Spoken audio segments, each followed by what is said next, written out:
நம்ம எல்லா விதத்திலும் பூர்த்தியாக்கி சம்பூர்ணப்படுத்துகிற தேவனாய் இருக்கிறார்.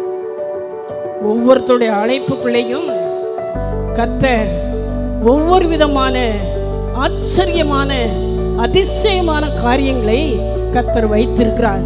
நீங்கள் வேண்டுமானால் உங்களை அறியாதபடிக்கு நீங்கள் பலவிதமான புலம்பலோடு இருக்கலாம்.